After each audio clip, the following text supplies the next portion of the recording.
But ಈ ಎಲ್ಲ ಬೆಳವಣಿಗೆ ನೋಡಿದ್ರೆ ನೀವು ಕಾಂಗ್ರೆಸ್ಗೆ ಹೋಗ್ತೀರಾ, ಅದಕ್ಕೋಸ್ಕರನೇ ಈ ರೀತಿ ಮಾತಾಡ್ತಾ ಇದ್ದಾರೆ ಅನ್ನುವಂಥದ್ದು JDS ನಾಯಕರುಗಳು ಎಲ್ಲರೂ ಕೂಡ ವಿಶ್ಲೇಷಣೆ ಮಾಡ್ತಾ ಇರುವಂಥ. ನೋಡಿ, ಪೂರ್ಣ ಅರ್ಥ ಮಾಡ್ಕೊಂಡ್ರೆ ಯಾವನೂ ಇಲ್ಲ. ಯಾರು ಅರ್ಥ ಮಾಡ್ಕೊಂಡ್ರು GT ದೇವೇಗೌಡನ್ನ? ಯಾವತ್ತೋ ಹೊಟ್ಟೋಯ್ತಾನೆ. ಯಾವತ್ತು ನಾನು ಓದಿದ್ದು ಪಕ್ಷ ಬಿಟ್ಟು ಯಡಿಯೂರಪ್ಪನಿಗೆ ಅಧಿಕಾರ ಕೊಡ್ತೀವಿ ಅಂತ ಹೇಳ್ಬಿಟ್ಟು ಅವ್ರನ್ನ ಕೂರಿಸ್ಬಿಟ್ಟು 7 ದಿವಸ ಮುಖ್ಯಮಂತ್ರಿ ಮಾಡಿಬಿಟ್ಟು ಅಧಿಕಾರ ಕೊಡಲಿವಲ್ಲ, ಆಗ ನಾನು ಯಾರನ್ನೂ ಕೇಳಲಿಲ್ಲ, ನಮ್ಮ ಕ್ಷೇತ್ರದ ಜನನೂ ಕೇಳಲಿಲ್ಲ. ಯಡಿಯೂರಪ್ಪ ಇಲ್ಲಪ್ಪ ನೀನು ಒಬ್ಬ ಬಂದರೆ ಮುಖ್ಯಮಂತ್ರಿ ಆಯ್ತೀನಿ ಅಂತ ಅವ್ರು ಕರೀದೇ ಇದ್ದರು ನಾನಿವತ್ತು ಜನತಾದಳ ಕೋರ್ಟ್ ಕೇಳೋಕ್ಕಾಗಲ್ಲ, ಮಾತಿಗೆ ತಪ್ಪಿದ್ದೀವಿ, ನಾನು ಹೋಗ್ಬೇಕು ಅಂತ ಸೀದಾ BJPಗೆ ಹೋಗಿದ್ದೆ. ಆವಾಗ ಮಾತು ತಪ್ಪಿದಾಗ ಬೇಕಾದಷ್ಟು ಉದಾಹರಣೆಗಳಿರ್ಬೋದು. ಅವರು ಹೆಂಗಾರು ನಡ್ಕೊಬೋದು ರಾಜಕೀಯದಲ್ಲಿ. ನಾನು ರಾಜಕೀಯದಲ್ಲಿ ಇದ್ದರೂ ಕೂಡ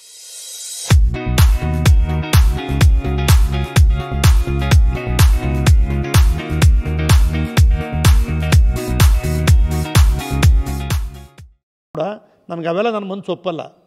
ನಾನು ಉತ್ತು ಬಿತ್ತು ಹೊಲ ಉತ್ತು ಹಳ್ಳಿಯ ರೈತ ನಾನು.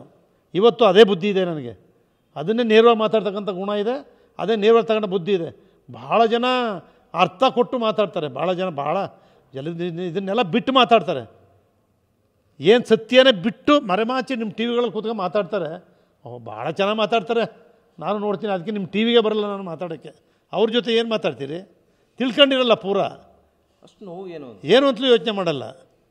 ಅಷ್ಟೊಂದು ನೋವು ಮಾಡಿರುವಂಥದ್ದು ವಿಚಾರಗಳು. ಏನು ನಾನು ಒಂದು ಸತಿ ಏನ್ರಿ ಕಲಾಮಂದಿರದಲ್ಲಿ ಬಂದು ನಾನು ಕುಮಾರಸ್ವಾಮಿ ಮುಖ್ಯಮಂತ್ರಿ ಘೋಷಣೆ ಮಾಡಿ ಏನು ರೀ ಹೇಳಿದವರು, ನಾನು ಆಗೋದು 5 ವರ್ಷ 10 ವರ್ಷ.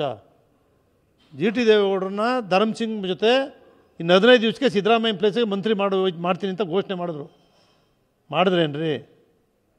ಮಾಡಿದ್ರಾ? ಇಲ್ಲ. ಹಣ ಹೋದ ಸಾರಿ ತಪ್ಪೋಗ್ಬಿಡ್ತು. ಅವರೇ ಫೋನ್ ಮಾಡಿ ಈ ಸಾರಿ ಊಟದ ಕರ್ಕೊಂಡು ತಗೊಂಡು ನಾನು ಹೆಂಡ್ತಿ ನಾನು ಒಂದು ದೇವಸ್ಥಾನಕ್ಕೆ ಹೋಗಿ ಬರ್ತಾಯಿದ್ದು.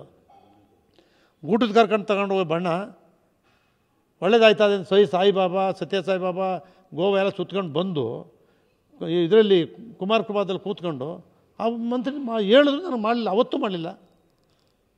ಆದರೂ ನಾನು ಏನು ಅನ್ಕೊಳ್ಳಿಲ್ಲ. ತಿರ್ಗಿ ಮಂತ್ರಿ ಕೊಡಿ ಅಂತ ನಾನು ಒಂದು ದಿವಸ ಹೋಗಿ ಕೇಳ್ದನಲ್ಲ. ನಮ್ಮ ಜನ ಹೋಗಿ GT ದೇವೇಗೌಡ ಮಂತ್ರಿ ಮಾಡಿ ಅಂತ ಹೋಗಿ ಕೇಳಿದ್ರೆ ಅವ್ರಿಗೆಲ್ಲ ಬೈದು ಕಳಿಸ್ತಿದ್ರು. ಅವನೊಬ್ಬನೇ ಮಂತ್ರಿ ಮಾಡೋದು ನಡೀರಿ ಅನ್ನೋರು. ನನಗೆ ಮಾತ್ರ ಇವ್ರ ಜೊತೆ ಇದ್ರಲ್ಲ, ಆಗ ಇವ್ರ ಜೊತೆ ಇದ್ರಲ್ಲಪ್ಪ ಒಂದು ತಂಡ. ಇವತ್ತು ಹೇಳ್ತಾರಲ್ಲ ನನ್ನ ತಂಡ ಅಂತ ಅದೆಂಥದ್ದು ದಿನ ಕಂಡೆ ನಾನು ಅಂತ ಹೇಳ್ತಾರಲ್ಲ ಈಗ. ಆದರೆ ಅವತ್ತು ನಮ್ಮಂಥವ್ರು ಕಣ್ಣೀರು ಹಾಕ್ಸಿ ಅವತ್ತು ಅದೇ ಮಾಡಿದ್ದು ನೀವು. ಇವತ್ತು ಅದೇ ಮಾಡ್ತಿರೋದು. ಏನು ಚೇಂಜ್ ಇಲ್ಲ ಕುಮಾರಸ್ವಾಮಿ, ಏನು ಚೇಂಜಸ್ ಇಲ್ಲ. ಅದಾದಮೇಲೆ ನೀವೇ ಇಲ್ಲೇ ಮುಖ್ಯಮಂತ್ರಿಗೆ ಸರಿಸಮಾನವಾದ ಹುದ್ದೆ ಕೊಡ್ತೀನಿ ನಿಮ್ಮ ಟಿ ವಿ ಮುಂದೆ ಭಾಷಣ ಮುಂದೆ ಎಲ್ಲ ಹೇಳಿದ್ರಿ. ಏನು ಮಾಡಿದ್ರಿ? ಒಂದು ಖಾತೆ ಕೊಡೋಕ್ಕೆ 1 ತಿಂಗಳು ಬರದೇ ಇದ್ರೂ ತೆಗೆದಿಟ್ಬಿಟ್ರಿ. ಇವನು ಓದಿಲ್ಲ, ಹೈಯರ್ ಎಜುಕೇಷನ್ ಮಾಡಲ್ಲ, ಇಲ್ಲೇ ಫೇಲ್ ಆಗಲಿ ಅಂತ ಮಾಡಿದ್ರಿ. ನಾನು ಫೇಲ್ ಆದ್ನ? ದೇವರಿದ್ದಾನೆ ಪಾಸ್ ಮಾಡಿದೆ ನಾನು. ಜನ ಮೆಚ್ಚಿದ್ರು. ಆ ಇಲಾಖೆಯಲ್ಲಿ ತಗಲಿ ನೋಡುವ, ಹೈಯರ್ ಎಜುಕೇಷನ್ ಡಿಪಾರ್ಟ್ಮೆಂಟಲ್ಲಿ ಹೆಂಗೆ ಮಾಡಿದ್ದೀನಿ ಕೆಲಸ ಅಂತ ನೋಡಲಿ ನೋಡುವ. ಒಂದು ತಪ್ಪುಕೊಂಡು ಹಿಡೀರಿ. ಯೂನಿವರ್ಸಿಟಿ ವೈಸ್ ಚಾನ್ಸಲರ್ಗಳು ಕೇಳಲಿ ಏನು ಹೇಳ್ತಾರೆ ಅಂತ, IAS ಅಧಿಕಾರಿಗಳು ಕೇಳಲಿ ಹೈಯರ್ ಎಜುಕೇಷನ್ ಹೆಂಗೆ ಮಾಡಿದೆ ಅಂತ. ಅದು ದೈವ, ನಾನೆಲ್ಲ ಮಾಡೋದು. ನನಗೆ ದೈವ ಇದ್ದಾನೆ.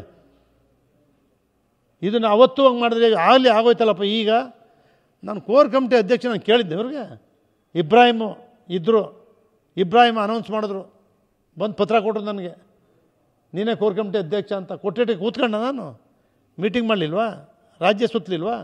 ಅದಾದಮೇಲೆ ಡೆಪ್ಯೂಟಿ ಲೀಡರ್ ಮಾಡಿದಾಗ ಡೆಪ್ಯೂಟಿ ಲೀಡರ್ ಮಾಡಲಿಕ್ಕೆ ನಮ್ಮ ಇವರಿದ್ದಾರೆ, ನಮ್ಮ ಮಹಿಳಾ MLA ಶಿವಮೊಗ್ಗ ಇದರಲ್ಲಿ ಅವ್ರ ಹೆಸರೇನೇ ಹರೀಶ ನಮ್ಮ ಮೇಡಮ್ ಇದ್ದಾರೆ, ಅವ್ರನ್ನ ಡೆಪ್ಯೂಟಿ ಲೀಡರ್ ಮಾಡ್ತಾರೆ. ನಾವು ಅಲ್ಲಿ ಒಳಗಡೆ ಧರಣಿ ಸಿದ್ದರಾಮಯ್ಯ ಕೇಳ್ತಾರೆ ಧರಣಿ ಮಾಡುವಾಗ, ಏನಪ್ಪ ನಿನ್ನ ಡೆಪ್ಯೂಟಿ ಲೀಡರ್ ಮಾಡಲಿವಲ್ಲ, ಅದು ಯಾರೋ ಲೇಡಿ ಮಾಡ್ಬಿಟ್ಟವ್ರಲ್ಲ ಅಂತಾರೆ. ನನಗೆ ಇಣಕಿಸ್ತಾರೆ ಸಿದ್ದರಾಮಯ್ಯನವ್ರು ಅಲ್ಲಿ. ಆ ಡೆಪ್ಯೂಟಿ ಲೀಡರ್ ಮಾಡಿ ಪಕ್ಕದಲ್ಲಿ ಕೂರ್ಸ್ಕೋಬೇಕಲ್ಲ ಅಂತ ಕೂರ್ಸ್ಕೊಳ್ಳಿಲ್ಲ.